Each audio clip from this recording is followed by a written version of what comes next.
पहले समझेंगे हम लोग यूनिट्स पढ़ते क्यों हैं, ज़रूरत क्या है हमें यूनिट पढ़ने का। ठीक है, आखिर जानना क्यों है यूनिट्स, होता क्या है यूनिट। ओके, तो यूनिट जानने से पहले मतलब मेजरमेंट करने से पहले ये समझना पड़ेगा हमें मेजरमेंट करना किसका है, किन चीज़ों का मेजरमेंट करना होता है, मेजरमेंट होता क्या है, ज़रूरत क्या पड़ गया यूनिट का। इन सारी चीज़ों को हम लोग सीखेंगे आज यूनिट्स एंड मेजरमेंट में। ठीक है, तो इन सब चीज़ों को सीखने से पहले हमें जानना पड़ेगा क्या, थिंग्स, चीज़ें। सबसे पहले मैटर। ओके, तो पहले हमें जानना पड़ेगा कि मैटर है क्या।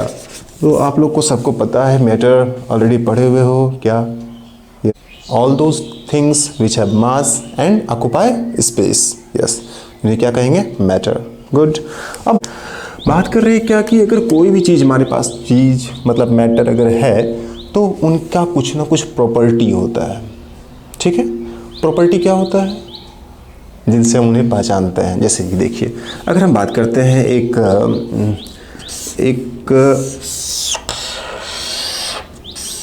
ये हमारे पास बकेट है।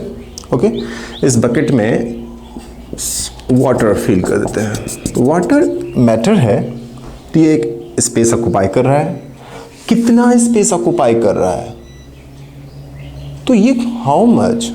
ठीक है, कितना ज़्यादा, ये होती है क्वांटिटी। ये क्या होती है, क्वांटिटी। ये इसकी प्रॉपर्टी है कि ये स्पेस ऑक्यूपाई करेगा। इसकी प्रॉपर्टी क्या है, स्पेस ऑक्यूपाई करेगा। अब कितना स्पेस ऑक्यूपाई करेगा, तो ये हुआ क्वांटिटी। अब किसी न किसी सर्टेन वैल्यू के रिस्पेक्ट में हमें इसे मल्टीप्लाई करना पड़ता है, जिससे हम बाकी सारे के सारे मैटर का वॉल्यूम बता सकेंगे कि वो कितना वॉल्यूम ऑक्यूपाई कर रहा है। मतलब कंपैरिजन में ही बता पाएंगे। ओके, कोई सर्टेन वैल्यू शुरुआत से हमें नहीं दी गई है, हम लोग खुद एक सर्टेन वैल्यू बनाए हैं। किसके लिए, हर क्वांटिटी के लिए। अब ये क्वांटिटी कहाँ से आया, तो क्वांटिटी आती है कहाँ से, प्रॉपर्टीज से। प्रॉपर्टीज क्या होती है, ठीक है, तो प्रॉपर्टीज वो चीज़ है, वो थिंग्स है जिनसे हम किसी भी मैटर को पहचान पाते हैं। ठीक है, हर मैटर का अपना प्रॉपर्टी होता है और हर प्रॉपर्टी के लिए हम लोग क्वांटिटी देते हैं, और हर क्वांटिटी को जब मेज़र करते हैं किसी सर्टेन वैल्यू के रिस्पेक्ट में, तो वहाँ पे आती है क्या, यूनिट, जिनके टर्म में हम इसे मेजर करते हैं। चलिए, इतनी सारी बातें तो बता दिए, क्या है इसका मतलब समझते हैं। जैसे कि बात कर रहे हैं हम लोग कि वाटर, ठीक है, अब ये कितना वॉल्यूम ऑक्यूपाई कर रहा है, वॉल्यूम, यहाँ बात आ रही है क्या, वॉल्यूम। आप लोगों को पता है, यस, हाँ, जो स्पेस ऑक्यूपाई करता है उसको वॉल्यूम कहते हैं। वो स्पेस जो ऑक्यूपाई होता है उसे क्या करें, वॉल्यूम कहते हैं। ठीक है, तो ये कितना वॉल्यूम ऑक्यूपाई कर रहा है, तो कोई एक सर्टेन वैल्यू लिए होते हैं जिसके रिस्पेक्ट में हम बताते हैं कि ये हाँ इतना 1 लीटर वॉल्यूम ऑक्यूपाई कर रहा है, 2 लीटर वॉल्यूम ऑक्यूपाई कर रहा है। ठीक है, चलो मान लेते हैं कि ये वाटर हमारा 1 लीटर वॉल्यूम ऑक्यूपाई किया हुआ है। ठीक है, एक कंटेनर में 1 लीटर वॉल्यूम का वाटर है। अब एक दूसरा कंटेनर ले रहे हैं और इसमें हम फिल कर रहे हैं उतना ही वॉल्यूम का, मतलब जितना स्पेस ऑक्यूपाई किया है वाटर, उतना ही स्पेस ऑक्यूपाई करता हुआ कौन है यहाँ पे, मरकरी। ठीक है, जितना वॉल्यूम ऑक्यूपाई किया है वाटर, उतना ही वॉल्यूम ऑक्यूपाई किया हुआ है कौन, मरकरी। जब हम इस वाटर वाले बकेट को उठाते हैं ईजिली लिफ्ट कर लेंगे, लेकिन जैसे ही मरकरी वाले बकेट को उठाएंगे बहुत हैवी होगा। एक चीज़ यहाँ पे फिर आई, क्या, हैवी। मतलब ये जो मैटर है इसका प्रॉपर्टी है कि ये हैवी है, तो क्या ये हैवी नहीं है, किसी दूसरे के रिस्पेक्ट में ये ज़्यादा हैवी होगा। अब फिर यहाँ रिस्पेक्ट मतलब कंपैरिजन हो रही है, कि ये कम भारी, ये ज़्यादा भारी, लेकिन बाहर तो है, वेट तो है। अब वेट एक प्रॉपर्टी आ रही है। ठीक है, वेट क्या हो रही है, प्रॉपर्टी। ठीक है, हैवीनेस, तो हैवीनेस एक प्रॉपर्टी है किसका, मैटर का। तो हैवीनेस प्रॉपर्टी है मैटर का, तो इसकी क्वांटिटी हमें देनी पड़ेगी। क्यों, क्योंकि जब तक हम कंपैरिजन नहीं कर पाएंगे तब तक बता नहीं पाएंगे कौन ज़्यादा हैवी है, कौन कम हैवी है। तो कौन ज़्यादा हैवी है, कौन कम हैवी है, इसे बताने के लिए कंपैरिजन करना पड़ता है, और कंपैरिजन करने के लिए हमें लेना पड़ेगा क्या, यूनिट। ठीक है, तो बात हो रही है क्या कि मैटर के पास क्या होती है, एक प्रॉपर्टी है। कौन सा प्रॉपर्टी है, अभी बात हो रही है क्या कि एक प्रॉपर्टी है, ऐसे बहुत सारी प्रॉपर्टीज पढ़ेंगे हम लोग। ठीक है, तो एक प्रॉपर्टी हम बात कर रहे हैं क्या, ये हैवीनेस।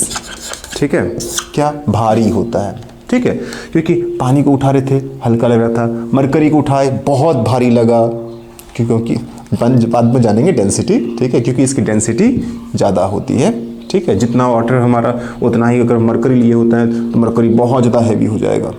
एक जग, छोटा सा जग 1 लीटर का, बड़ा वाला नहीं, वो 2 लीटर का होता है मग, ठीक है, तो बड़ा वाला मग कर लेते हैं 2 लीटर का, तो 2 लीटर में तो ये तो 25 किलो के ऊपर हो जाएगा ना, हाँ 13.6 का डबल, ठीक है, 27.2 kg, बहुत हैवी, उठाने में लगेगा कहाँ, बहुत भारी है। चलिए देखते हैं। तो ये हैवीनेस प्रॉपर्टी, हैवीनेस प्रॉपर्टी है, तो इस प्रॉपर्टी के लिए हम लोग इस प्रॉपर्टी को मेज़र करना है। अब हमें मेज़र करने के लिए हमें लेना पड़ेगा क्या, क्वांटिटी। क्या लेनी पड़ेगी, क्वांटिटी। तो इसे हम लोग कहते हैं क्वांटिटी या फिर कहते हैं फिजिकल क्वांटिटी। क्या कहेंगे, फिजिकल क्वांटिटी। तो फिजिकल क्वांटिटी आई कहाँ से, प्रॉपर्टीज से, ठीक है। तो जहां प्रॉपर्टी आएगी उस प्रॉपर्टी को मेजर करने के लिए, क्वांटिफाई करने के लिए, कंपैरिजन करने के लिए हमें लेना पड़ेगा क्या, क्वांटिटी। अब इस क्वांटिटी को एक्सप्रेस करने के लिए हमें क्या चाहिए, यूनिट। एक ही क्वांटिटी को कई सारे टर्म में एक्सप्रेस कर पाते हैं, क्योंकि कंपैरिजन करने के लिए कोई सर्टेन वैल्यू था नहीं हमारे पास। तो हम लोग अलग अलग कंट्री, अलग अलग कंटिनेंट में, दूसरे जगह पे, अपने कंट्री में भी अलग अलग जगहों पे अलग अलग वैल्यू के रिस्पेक्ट में कंपैरिजन कर लेते थे चीज़ों को। जैसे मास है, मास को ही कोई छोटा सा पत्थर ले लिया, कोई एक ईंट ले लिया, या कुछ भी एक वैल्यूज ले लेता, सर्टेन ले लेता था, उसके रिस्पेक्ट में, उसके टर्म में, उसके मल्टीपल में उसको क्वान्टिफाई करता था। तो क्वांटिटी तो एक ही है, क्या, हैवीनेस के लिए कौन सा क्वांटिटी दिए, मास। क्या नाम बोले इसको, मास। तो वो फिजिकल क्वांटिटी जो कि हैवीनेस प्रॉपर्टी को एक्सप्रेस कर रहा है वो क्या कहलाएगा, मास। अब इस क्वांटिटी मास को जिस एक्सप्रेस करने के लिए, इस क्वांटिटी मास को एक्सप्रेस करने के लिए हमें लेना पड़ रहा है क्या, यूनिट। यूनिट वो स्मॉल वैल्यू होगा जिस वैल्यू के मल्टीपल में हम किसी भी क्वांटिटी को एक्सप्रेस करेंगे, ठीक है। तो वो इसी क्वांटिटी का सबसे छोटा, अपने मन पे है हम किसको छोटा बोल रहे हैं, ठीक है, जरूरी नहीं कि वही सबसे छोटा होगा, उससे भी छोटा। जैसे कि केजी अगर लिए तो केजी छोटा ही नहीं, केजी से भी छोटा कौन है, ग्राम। ग्राम से भी छोटा कौन है, माइक्रोग्राम। हाँ, मिलीग्राम भी है, माइक्रोग्राम, उससे भी छोटा बहुत सारा, ठीक है। हाँ, पिकोग्राम, फेम्टोग्राम, बाप रे इतना छोटा, ओके ठीक है। तो चलिए, तो हैवीनेस होगी प्रॉपर्टी, इसके लिए फिजिकल क्वांटिटी कौन सा दिए, मास, और इस मास के लिए यूनिट। कोई जरूरी नहीं है कि एक ही वैल्यू, कोई एक ही सर्टेन वैल्यू है, ऐसा जरूरी नहीं है। मतलब पूरे दुनिया में अलग अलग वैल्यू हैं और अलग अलग टर्म है, किसके लिए भाई, यूनिट के लिए, ठीक है। तो बड़ा समस्या का बात हो रहा है, क्या हम बता रहे हैं यूनिट किसमें, किलोग्राम में, कोई बता रहा है किसमें, ग्राम में, कोई बताएगा किसमें, मिलीग्राम में, कोई बता रहा है माइक्रोग्राम। ग्राम तो हो रहा है, एक ही यूनिट का बात वही आ जाता है। कोई कहेगा इसे पाउंड में मेजर कर रहे हैं, कोई कहेगा हम इसे शेर में मेजर कर रहे हैं। अब यहाँ समस्या हो रही है कि भाई हम तो किलोग्राम में कर रहे थे, वो कह रहा है हम पाउंड में करेंगे। अब पाउंड क्या होता है, तो हर चीज़ को पढ़ना पड़ेगा, और हमेशा किसी वैल्यू को मेजर करने के बाद फिर उसको एक दूसरे से कंपेयर करने के लिए अब किलोग्राम को पाउंड में कन्वर्ट करें तभी कंपेयर कर पाएंगे। इन सारी उलझन को, इन सारी समस्या को दूर करने के लिए यूनिट को भी क्या करा गया, पूरे वर्ल्ड में एक समान बनाने के लिए, ठीक है, एक सिस्टम आया जिसे हम लोग कहे क्या, इंटरनेशनल सिस्टम ऑफ यूनिट, ठीक है, SI यूनिट। चलिए उन पे बात करेंगे बाद में, पहले हम बात कर रहे हैं अपनी बात कहाँ पे, कि यूनिट आई कहाँ से। तो याद समझ रहे हो भाई कि क्वांटिटी को क्वांटिफाई करने के लिए, कौन सा क्वांटिटी भाई, फिजिकल क्वांटिटी। ये क्वांटिटी कहाँ से आई है, प्रॉपर्टी से। प्रॉपर्टी जैसे कि एक हैवीनेस एक प्रॉपर्टी था, दूसरा प्रॉपर्टी क्या है, स्पेस ऑक्युपाई कर रहा है, ठीक है। तो अगर कोई स्पेस ऑक्युपाई करे, क्योंकि उसका मास है, अगर कोई सब्सटेंस जिसके मैटर क्या बोले थे कि एनीथिंग विच इज मास, तो कोई भी चीज़ जिसके पास मास है एंड ऑक्युपाई स्पेस, तो अगर उसके पास मास है और वो स्पेस ऑक्युपाई कर रहा है, तो मास है मतलब हैवीनेस प्रॉपर्टी, ठीक है। स्पेस ऑक्यूपाई कर रहा है, तो इसका मतलब ये क्या हुआ कि इसके पास स्पेस ऑक्यूपाई कर रहा है, कितना कर रहा है, तो क्वांटिफाई करना पड़ेगा। क्वांटिफाई करने के लिए क्या लेना है, क्या आया, वॉल्यूम। क्या टर्म दिए उसको, वॉल्यूम। तो उस फिजिकल क्वांटिटी को हमने क्या टर्म दिए, वॉल्यूम, ठीक है। और इसके लिए फिर यूनिट, ठीक है। तो चलिए अब यूनिट तो बहुत सारे होते हैं, लेकिन हम लोग बात करेंगे एसआई यूनिट। एसआई यूनिट में मास के लिए क्या देते हैं, किलोग्राम, सिंबल है केजी, ठीक है। वॉल्यूम के लिए क्या देते हैं, लीटर, ठीक है। वॉल्यूम के लिए क्या देंगे, लीटर, सिंबल है एल, ओके।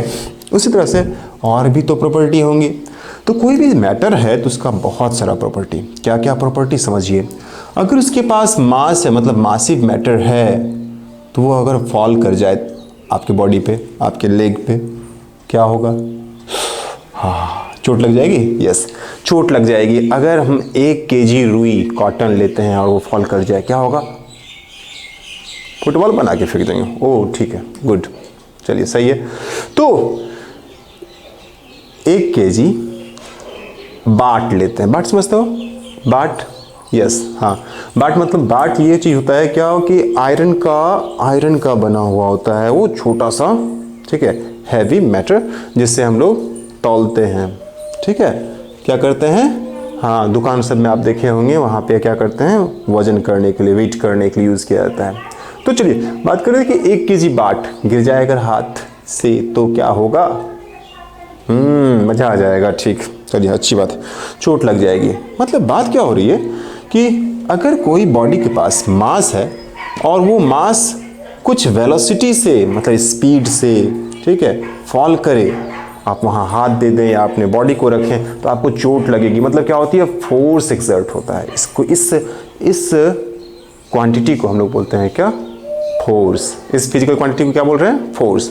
कौन सा फिजिकल क्वांटिटी है ये, हाँ, हर्ट करने वाला, ठीक है, ठीक है। ये एक ऐसा फिजिकल क्वांटिटी है जो हर्ट कर, ये आया कहाँ से, ये आया कहाँ से, मासिव बॉडी। मतलब मासिव बॉडी है, उसके पास क्या हो, स्पीड, वेलोसिटी, ठीक है, ओके, कोई बात नहीं, जानेंगे स्पीड वेलोसिटी बाद में क्या होती है, ठीक है। वेलोसिटी डायरेक्शनल होती है, स्पीड में डायरेक्शन नहीं होता है। तो मासिव बॉडी जिसके पास क्या है, वेलोसिटी है, तो मासिव बॉडी के पास अगर वेलोसिटी है तो वो फॉल करने पर क्या करेगा, हर्ट करेगा, फोर्स एक्सर्ट करेगा, ठीक है। तो फोर्स अनदर फिजिकल क्वांटिटी कहाँ से आया, एक प्रॉपर्टी से। कौन सा प्रॉपर्टी था वो, अच्छा, धक्का मारने का, ठीक है, हाँ, ठीक है, हाँ, फोर्स वही होता है, चलो ठीक है, धक्का मारो, खींचो, हर्ट करो, ओके, फोर्स। तो फोर्स एक फिजिकल क्वांटिटी है, और इस फोर्स को फिर जिस यूनिट में हम लोग मेजर करेंगे, उसे जिस छोटे से छोटा क्वांटिटी जिसके कंपैरिजन में हम इसे एक्सप्रेस करेंगे फोर्स को, उन्हें हम कहेंगे क्या, यूनिट।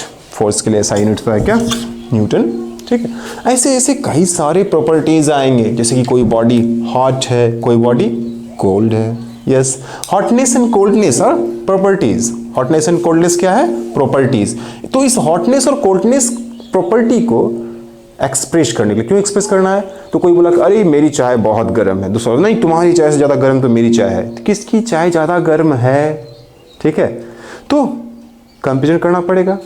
मेरा चाय ज़्यादा गर्म है, तुम्हारा चाय ज़्यादा गर्म है, तो कैसे भाई, तो उसके लिए क्या करना पड़ेगा, क्वांटिफाई करना पड़ेगा। फिर किसको, हॉटनेस और कोल्डनेस को। तो हॉटनेस और कोल्डनेस मेजर करना पड़ेगा, कौन ज़्यादा हॉट, कौन ज़्यादा कोल्ड, ठीक है, कितना हॉट। तो हॉटनेस एक प्रॉपर्टी, हॉटनेस क्या हो गया, प्रॉपर्टी है, और इस हॉटनेस को एक्सप्रेस करने के लिए हमको यूनिट लेना पड़ेगा, ठीक है। हॉटनेस प्रॉपर्टी के लिए क्वांटिटी क्या आती है, टेम्परेचर। क्वांटिटी को क्या बोलते हैं, टेम्परेचर। टेम्परेचर भी कई तरह के होते हैं, ठीक है, जैसे लाइट का भी टेम्परेचर होता है, ओके। लाइट का टेम्परेचर मतलब हॉट नहीं, ये नहीं कि गर्मी लगता है, ठीक है। टेम्परेचर एक टर्म होता है, ठीक है, जो कि एक रिलेटिव टर्म है हाई और लो को बताने के लिए। तो यहाँ पे अगर बात कर रहे हैं, जैसे हम लोग अभी जैसे हॉटनेस और कोल्डनेस की बात कर रहे थे, ये थर्मोडायनामिक्स की बात होती है, इसीलिए हम इसे बोलते हैं थर्मोडायनामिक टेम्परेचर। क्या बोलते हैं, thermodynamic temperature, okay. Then physical quantity is thermodynamic temperature, ठीक है। तो thermodynamic temperature is a quantity and वो स्मॉल वैल्यू किसका, थर्मोडायनेमिक टेम्परेचर का, जिसके रिस्पेक्ट में हम इसे क्वांटिफाई कर पाएँ, ठीक है, जिसके मल्टीपल में हम इसे क्वांटिफाई करेंगे उसे क्या कहेंगे, यूनिट, ठीक है। तो थर्मोडायनेमिक टेम्परेचर का यूनिट क्या होगा, ऐसा यूनिट तो है क्या, केल्विन। इसके बारे में भी आप बहुत अच्छे से बात करेंगे फिजिक्स केमिस्ट्री दोनों में, केमिस्ट्री में आप समझेंगे इसको केल्विन को बहुत बढ़िया से, गैसेस लॉ में, ठीक है। तो जाने हम लोग यूनिट आया कहाँ से, समझ में आई बात, फिर से एक बार, यूनिट क्या है, छोटा सा वैल्यू किसका, फिजिकल क्वांटिटी का, तो फिजिकल क्वांटिटी का वो छोटा सा वैल्यू, ठीक है, जिसके कंपैरिजन में हम फिजिकल क्वांटिटी को क्वांटिफाई करते हैं, एक्सप्रेस कर पाते हैं, क्या कितना ज़्यादा है या कितना कम है, मतलब उसके कंपैरेटिव वैल्यू को बता पाते हैं, उसे क्या कहेंगे, यूनिट, ठीक है। यूनिट जगह जगह चेंज होता है, हर जगह अलग अलग है, इसीलिए हर जगह एक जैसा यूनिट बनाए ताकि हमें परेशानी नहीं हो, इसके लिए हम लोग क्या दिए, इंटरनेशनल सिस्टम ऑफ यूनिट, ठीक है, एसआई यूनिट, ठीक है।